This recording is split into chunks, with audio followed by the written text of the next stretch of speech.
November 2nd, 1944. 16 P-51 Mustangs of the 352nd Fighter Group, the blue-nosed bastards of Botany, drive deep into the heart of enemy territory. Captain Donald S. Bryan leads 8 of the Mustangs, on course to link up with B-17s and herd them to a Nazi oil refinery in Merseburg, Germany. We were going into escort. We were on a penetration, and we had not actually picked up the bombers. Before they reach the bombers, Bryan and his squadron mates stumble upon a massive formation of 50 German fighters below them. Undeterred by the 3-to-1 odds, Don Bryan positions his flight behind the enemy. You get into the middle of them and go fast enough so they don't get you and shoot the bastards down. The war cry of 8 Rolls-Royce Merlin engines pierces the sky. You threw everything forward on the thing because you wanted the maximum power. And then usually you would start dropping back on it, slowing up as you approached it. Incredibly, the Mustangs bore in undetected. Bryan singles out a 109, shredding the enemy fighter before it even has a chance to react. You could see the coolant flopping out. I mean, it was streaming white.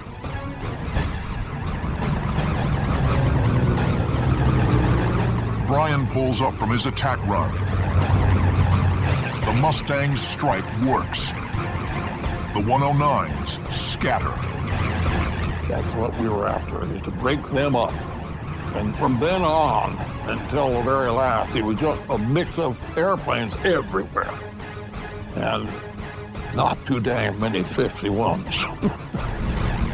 Don Bryan latches onto the tail of another 109, expertly balancing his stick and throttle. P-51D, I maintained, was the most perfect airplane that ever was designed. Everything was exactly where you wanted it to be. You drop your left hand, it goes right to the flaps and to the trim controls. The throttle's just in the right place. The prop control's just perfect. The instruments are set up just right. And it's an airplane you can just sit and touch everything without even looking at it. Bryan's finger is poised over the trigger. Suddenly, a frantic voice breaks over the radio. There's a bandit on Bryan's 6. He reacts with cool efficiency. All you do is just snap the stick into your gut and slam the bottom rudder.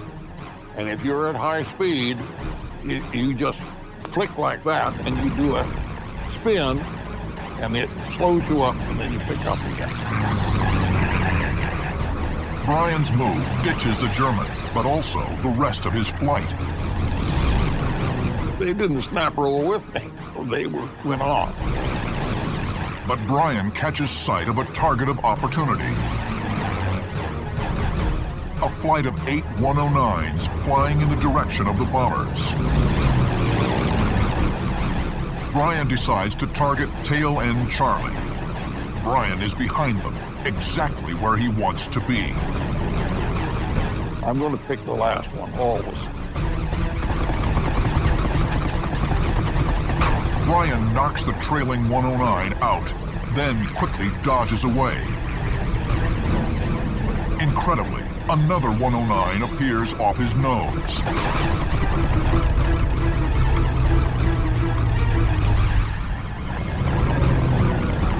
Bryan quickly dispatches the bandit, his second kill in a span of seconds. When these things were so many, so fast, and I would say, okay, that guy is going down, and stop and look for something else. Bryan dives back into the furball and latches onto a new target, but his lack of a wingman leaves him exposed. A sudden flash of metal in his rear view mirror. It's a 109 on his 6 o'clock. Brian brakes to the left. He rolls and reverses, but the German has sunk his teeth into the Mustang and won't let go. I had the hottest 51 in the air, and this guy was outperforming me. That's what really sweats you off. This Luftwaffe pilot is unlike any other he's encountered. Don Brian's prowess in the P-51 Mustang is about to be put to the ultimate test.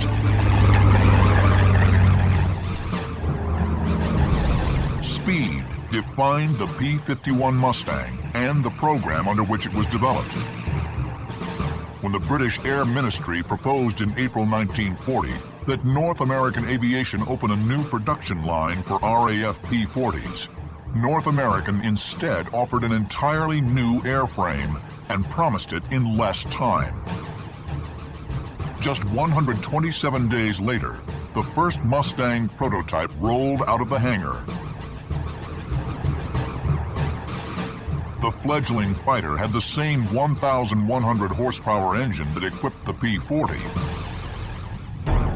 But aerodynamically, it was radically different. Unlike a conventional airfoil, the cross-section of the Mustang's wing was thin at the leading edge and thicker toward the middle, with a similar curvature on both top and bottom. This innovative design reduced the buildup of air at the leading edge of the wing, called drag, and ensured laminar flow, the smooth flow of air over the wing contours at high speed. This helped boost the speed of the prototype to 382 miles per hour, faster than the P-40 and even the British Spitfire. Later models of the P-51 were wedded to the 1,700 horsepower Rolls-Royce Merlin engine, and the true potential of the Mustang was unleashed. The Rolls-Royce Merlin is just got all kinds. It's got gobs of power to it. And when you kick the spurs into it, it really gets up and goes, especially going downhill. The definitive version of the Mustang, the P-51D, was armed with 6 50 caliber machine guns and had a top speed of 437 miles per hour. The P-51 would outperform the normal 109 and the 190 at any altitude. Compared to the ME-109, Germany's most mass-produced fighter, the Mustang has almost every advantage. It is considerably faster, turns slightly better, and has greater range and a higher service ceiling. But now, Don Brian is struggling to shake an ME-109 that is anything but normal. He can't outclimb the German, and his Mustang is on the verge of stalling. Now, up to that time, the 109s, we called them easy meat. And I'll be darned if this 109 outperformed me. Brian tries to dive away. The 109 easily stays in trail. Talk about scaring you. The oxygen mask at 4 Gs was supposed to stay, but I had to move it on because I was sweating and it was falling down on my chin. The German inches closer. He was outturning me as he was coming in, and he finally got his guns on me. Like I say, not through me, but on me. And had he got him through, he'd have pulled the trigger and he got me. Brian summons a makeshift daredevil trick he's only practiced a handful of times. You snap the stick into your gut, hit full bottom rudder, throw the stick full forward again, and then neutralize it. It's a death-defying maneuver he calls an inverted vertical reversement. Snapping the stick in tight stalls the aircraft. Ruddering down drops the nose. Incredibly, the torque of the propeller then twists the plane counterclockwise. Brian then pushes the stick full forward, neutralizing the effect. Only a supremely confident pilot would attempt such a bold move. Don Bryan buries the stick in his gut.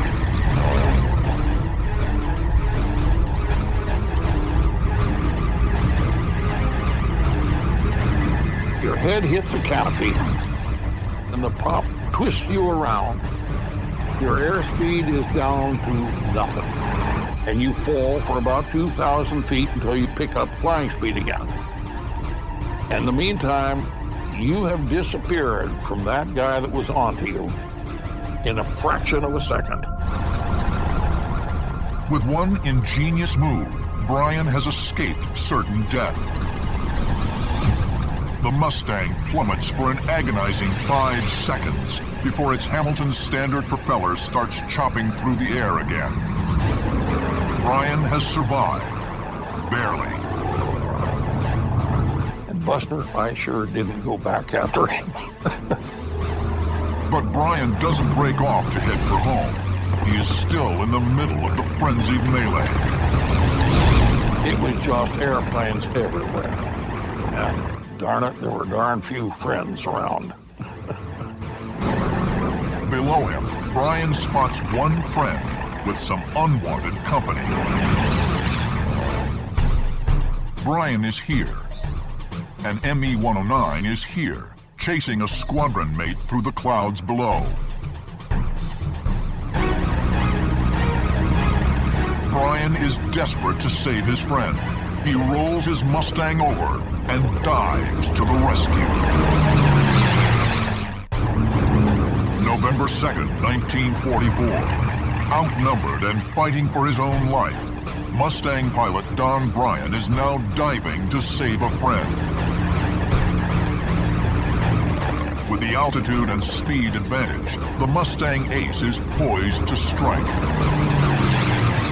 In a dogfight, when you have two relatively equal aircraft, the one with the most airspeed and altitude is at the advantage. Bryan squeezes a burst. The surprised 109 pilot breaks off and dives. Bryan pursues his mark into a cloud bank. The German fills his gun sight. The Mustang's 6 Brownings deliver a third kill for the day.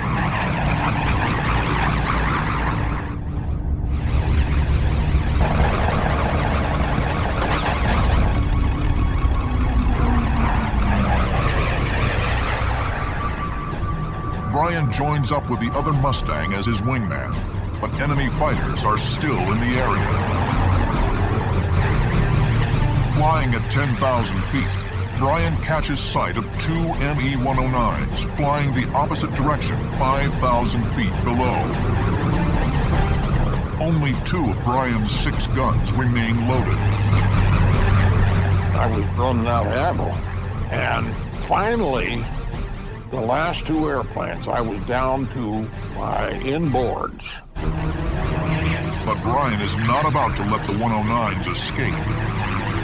He and his wingman split S, pulling out directly behind the Germans.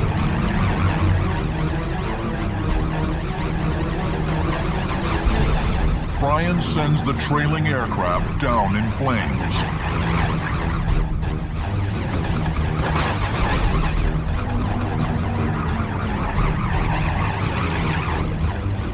He pours on the coal and closes on the leader. At just 80 yards, Bryan squeezes the trigger.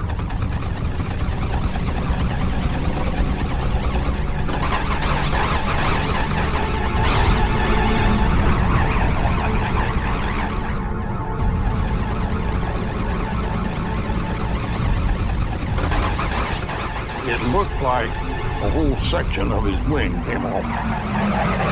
He snapped into the clouds. I mean, it was a snap to the left, and that's it. The Mustangs climb back to altitude and return to base. Of the 38 enemy planes claimed by Mustangs that day, Bryan scored 5. We got more doggone fun than the law allows.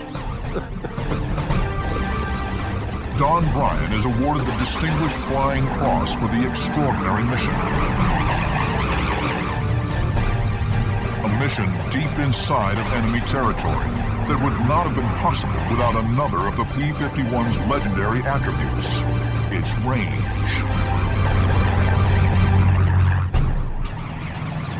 The Mustang's laminar flow wing and aerodynamic airframe reduced drag and boosted fuel efficiency.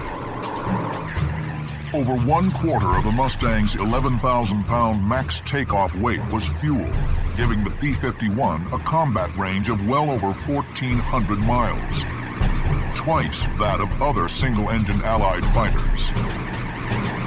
Gunther Rahl, the third leading Luftwaffe ace, says that the P-51 was able to do for 6 hours what the 109 was able to do for 90 minutes. It was this amazing aircraft that could take off from a place like Duxford, England, go all the way to Berlin, do everything that it needed to do, and turn around and come back. While the Mustang made its name in Europe, it also saw service in the Pacific, where it was the only single-engine fighter with the stamina to escort bombers from Iwo Jima to the home island of Japan, a 1,300-mile round trip. Pilots called themselves the Tokyo Club. The benefits of membership? Bad weather, exhaustion, flak, and enemy fighters, any one of which could kill. June 23rd, 1945, 9:38 a.m. Mustangs of the 47th Fighter Squadron take off from Iwo Jima. They're on a very long-range mission to strafe an airbase north of Tokyo, helping to eliminate the threat of air attack to American bomber groups. Lieutenant Robert Scamara flies element lead in a flight of 4. Didn't have to be tight formation, but I flew pretty close for something to do to keep me awake, because I had trouble keeping awake. The thing that's exhausting about the Mustang is not that you're strapped in and it's too hot or it's uncomfortable, it's the noise. The noise is just absolutely wears you down. Once over the mainland, the monotony fades. The 4 Mustangs of Scamara's flight prepare for battle. We flew up and headed west, expecting to find this airfield loaded with airplanes, and we were going to strafe them. But instead, they were airborne. 7 Japanese fighters are at 9 o'clock low. 17 more are at 7 o'clock high. And one of them is targeting Scamara.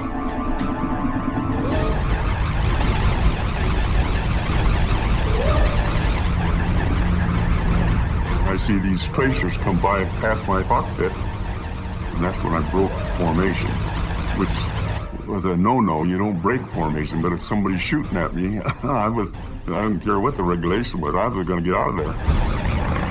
Scamara and wingman John Scanlon break hard left as the sky erupts into a blazing curtain of tracer rounds. From there on, it was just a big dogfight, one plane after another. A 0 appears off Scamara's nose. The P-51D is among the first aircraft equipped with a lead computing gun sight, the gyroscopic K-14. You're supposed to know the wingspan. You guessed 37 feet or whatever. You punch that in, and it was supposed to self-lead it. So all you do is put the dot on the plane. Scamara's gun sight makes it so a quick burst is all he needs. The wounded 0 limps from the fight. Then, Scamara spots 2 Japanese N-1K fighters, nicknamed Georges, at 9 o'clock low. The N-1K was the most advanced Japanese fighter, posing a real threat to any American in the sky. The George has harder-hitting cannons, but the Mustang has the edge in speed and altitude.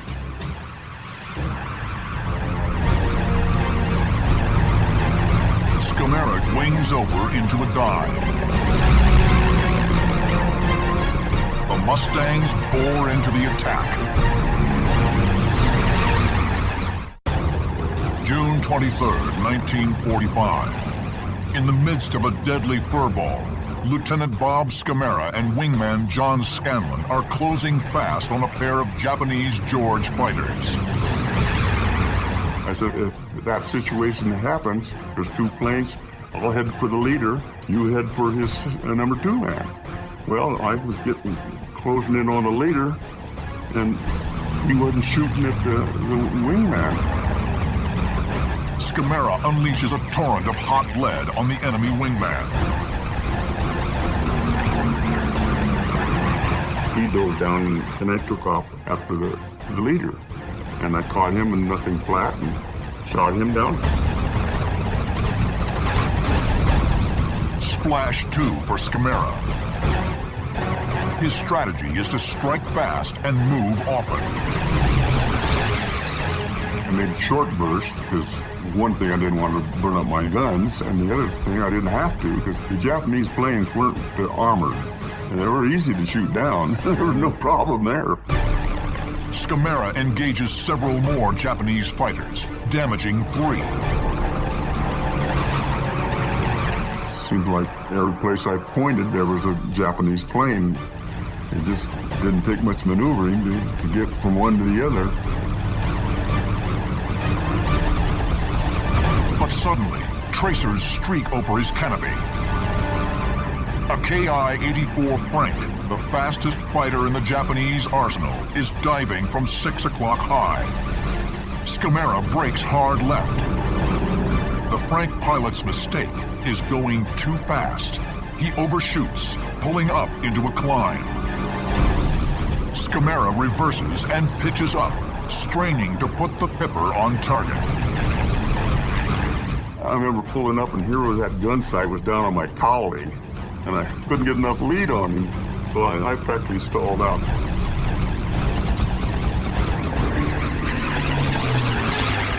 Scamara manages a short burst before he's forced to dive away.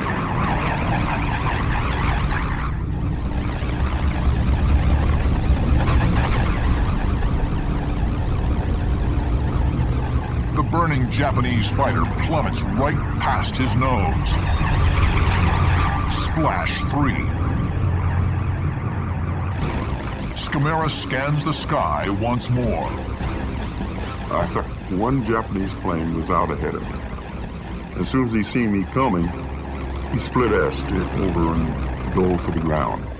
Well, I shouldn't have done it, but I followed. Scamara dives after the lone Oscar, but he begins to worry about his fuel state. So I said, the heck with him, and I said, let him go. And I pulled back up, using my airspeed to gain as much altitude as I could.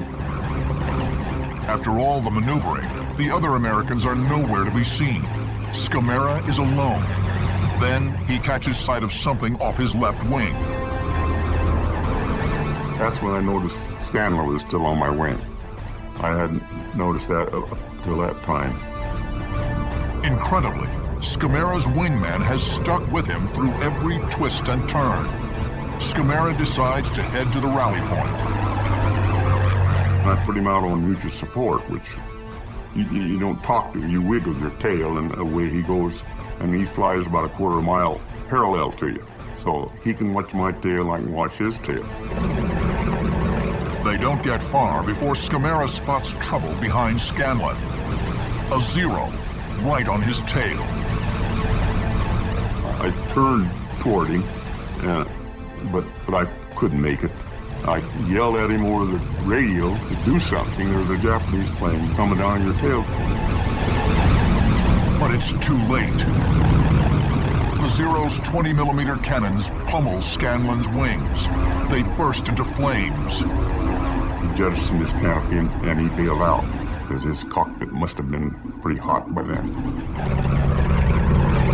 Scamara circles his wingman's parachute, shooting at any Japanese planes that come within gun range. But I kept firing at them, keeping them clear, and pretty soon 4 of my guns went blank. 2 of them were still firing, but 2 of them had maybe 100 rounds more than the other 4. There's nothing more he can do for his wingman. Scamera breaks off and heads for home.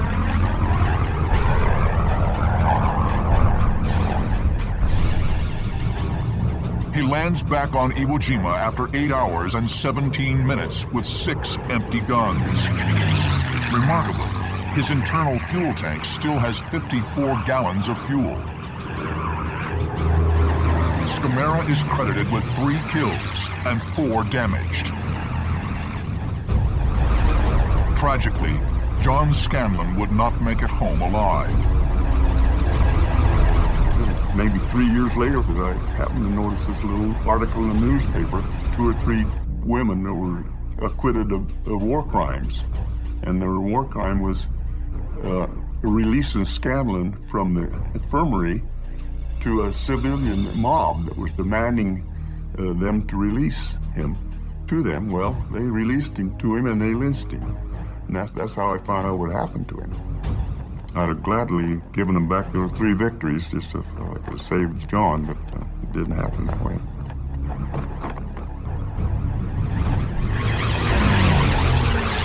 The Mustang made a significant contribution to the Allied victory in the Pacific, sweeping the skies of most Japanese fighters that threatened American bombers. Meanwhile, in Europe, Mustang pilots were among the first to take on the Third Reich's most menacing wonder weapon, the jet fighter. April 7, 1945. A lone P-51 Mustang soars above a large formation of B-24 bombers, droning into the German heartland. The Mustang pilot, Lieutenant Richard Candelaria, is the first to arrive on station above the bombers. The rest of the squadron is lost in thick cloud cover below. I had gotten to the rendezvous point about 3 or 4 minutes before the rest of the squadron got there. They said, we'll be there in 2 or 3 minutes. Candelaria keeps his eyes outside the cockpit, scanning the sky. The D-model Mustangs featured a bubble-type canopy that greatly improved visibility over previous models. With the D model, you can look all over the place. You have great visibility because the radar of a Mustang is your eyes. At 7 o'clock low, the young lieutenant spots something. First I saw what looked like specks getting bigger, and then I realized they were ME-262s because they were coming fast.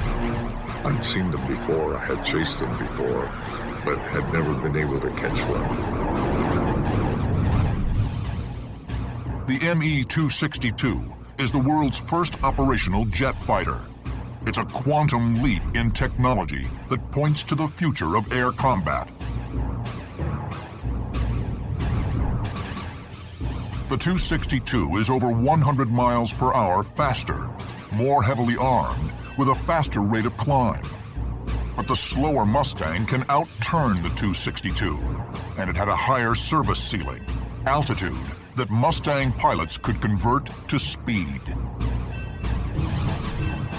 The ME-262s are here, closing fast on the bombers. Candelaria is here, a lone Mustang against 2 jets. The only thing I could do to stop them was to run head-on into them. Candelaria wings over and dives. His Mustang accelerates past 450 miles per hour. Its Merlin engine howls. He barrels toward the enemy jets, head on. April 7, 1945. Lieutenant Richard Candelaria is diving head-on against a pair of German jets that threaten an American bomber stream.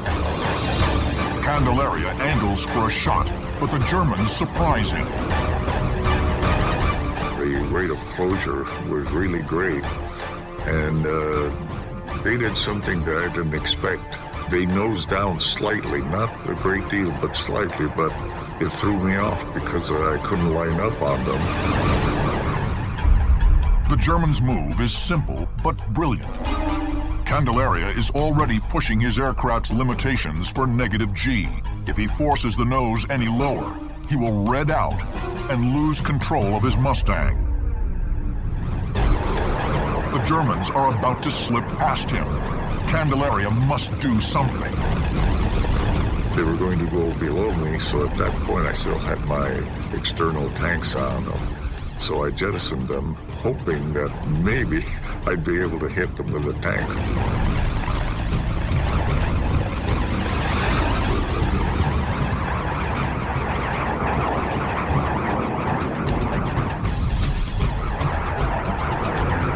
The German jets brake hard left to dodge, forcing them to change course away from the bombers. Candelaria has created a brief window in which he can reverse direction and go on the attack. They rolled over and did a split S. Altitude converts to airspeed. I came down, then pulled up. By that time I had about 490, maybe 500 miles an hour. Candelaria's split S positions him inside his enemy's turn. He's able to pull lead as the jets bank right toward the bombers. Candelaria squeezes the trigger.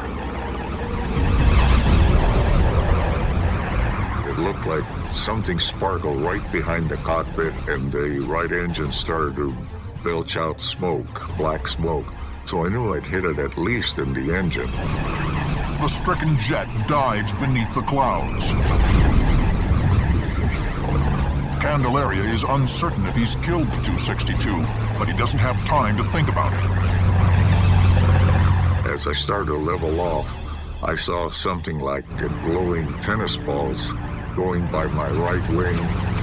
My crew chief had put some little round mirrors on the top of the canopy, and when I looked up in the mirror, I saw the nose right behind me. As Candelaria focused on the leader, the enemy wingman slid in on his 6 o'clock. I broke left, hard left, because the bombers were on my right. So if they were going to chase me, they'd be going away from the bombers. An explosive 30mm cannon shell strikes Candelaria's right wing. The Mustang bucks, but he holds the turn. The German jet can't turn with the Mustang and quickly overshoots. So I just broke to the right to try to get on him, and he was just going way too fast. The German jet effortlessly pulls beyond reach. It dives away from the fight. Candelaria is wounded, but far from broken. Outnumbered by the most advanced fighters of World War II, he and his Mustang have won the dogfight. The skies around him are quiet as he climbs back toward the B-24s, the calm before the storm. All of a sudden, out of this cloud bank, I saw a whole bunch of aircraft. And I looked out and I said, hot dog, look at all those black crosses. And then I thought to myself, well, dear Lord, I've been praying for enemy aircraft. I'd prefer them in twosies and threesies, not all at once. Candelaria is here. He's got 15 German NE-109s below him, heading up toward the Liberators. Once again, Richard Candelaria is the only one that stands in their way. He throttles up, hurtling into the dogfight. The American targets the group leader. This one was yellow from the windscreen right to the nose, to the spinner. It was a bright yellow. This guy wanted to be seen. That should have given me a clue that he was probably a hotshot. Candelaria maneuvers for a shot. I was trying to pull lead on him. I found out that I wasn't going to be able to, because in order to do that, I had been heading toward the bombers. Any stray round could hit a big friend. Candelaria can't risk it. He decides instead to pass underneath the German and reverse vertically, giving him an angle clear of friendly aircraft.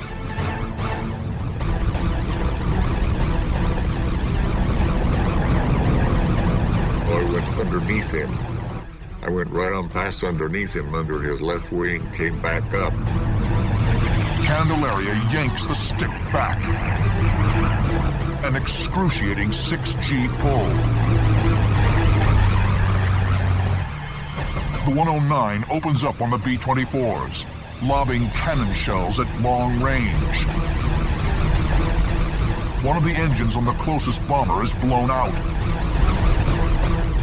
I came back and started to get on his tail. That's when he started his maneuvering.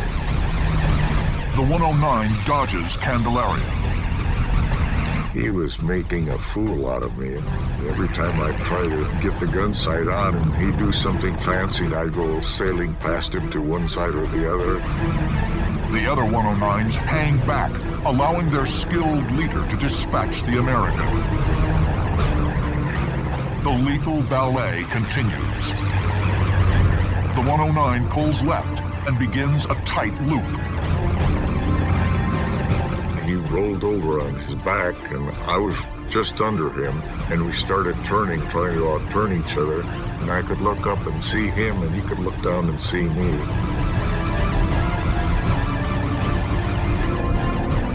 The skilled German is outflying the American. If Candelaria can't turn the tables quickly, he will surely die. April 7, 1945. Lieutenant Richard Candelaria has a hotshot German on his tail. The Mustang pilot will chance a risky maneuver in an attempt to turn the tables. Candelaria will chop his power and kick hard rudder to swing the P-51's nose around directly onto the 109's tail. If Candelaria stalls, he will fall out of the sky, becoming an easy mark for his enemy. I pulled back as hard as I could, just above the stall. As I did that, I loosened the pressure and kicked the rudder, and the 51 just slid around almost behind him. Candelaria skids past the German. I was not able to track him. The gun sight was a little too slow, so I just winged it, you might say. I just figured that's where he's going to be, and I squeezed the trigger. And he started belching out smoke. He went barreling down. I went down after him.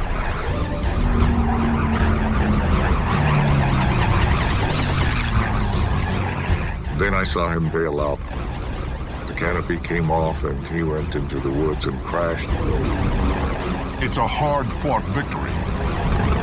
But the leaderless pack of 109s is now out for revenge. As Candelaria levels off, tracers engulf his canopy. A 109 is coming in fast. Candelaria skids his Mustang to the left. The German overshoots.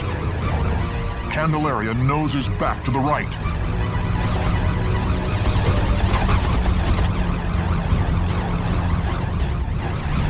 A few solid hits convince the German pilot to bail. I broke off almost immediately because there was somebody else behind me. The remaining 109s form up into a loose Luftberry circle, a defensive ring that virtually ensures mutual protection. But Candelaria refuses to break off. His strategy is to slash through the circle, hoping to knock down an enemy plane before one can get a shot on him. I kept going into that Luftberry, tighter and tighter until I got a chance to shoot one more time.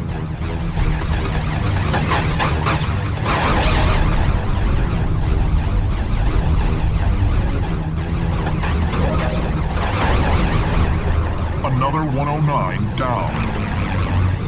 But immediately there's a new threat on his 6. Candelaria brakes hard right. The German follows him.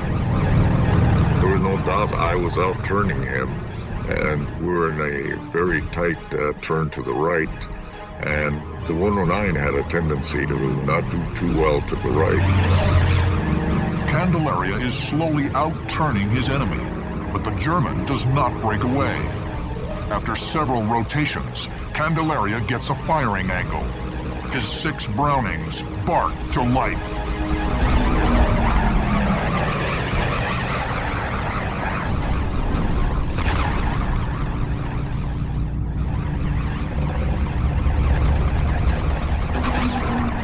He just sort of snapped and went into the ground and cartwheeled across the ground. I pulled hard to the right and then to the left to avoid anyone else. Just then, Candelaria's Mustang squadron mates finally show. The remaining Germans break off and head for the clouds.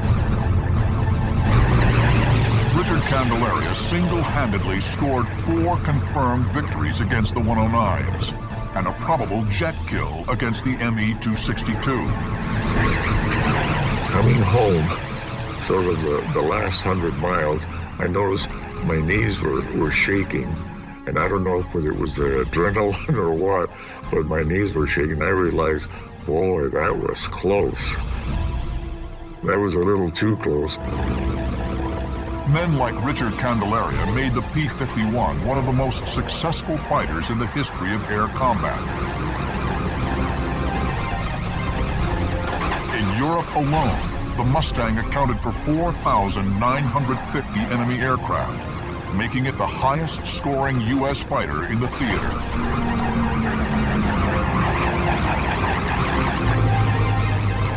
The Mustang is an icon of World War II, but today, its legend lives on at air shows and air races throughout the world. I'm so fortunate to be able, as a civilian, fly with these guys in the Heritage Flight Program for the Air Force, where we take the Mustang and we fly it with the Raptor and the A-10 and the F-15 and the F-16. Without a doubt, if you ask those guys, if you go and fly one aircraft, they all want to get in the Mustang. It's just the legend of it. It's the ultimate airplane for those guys.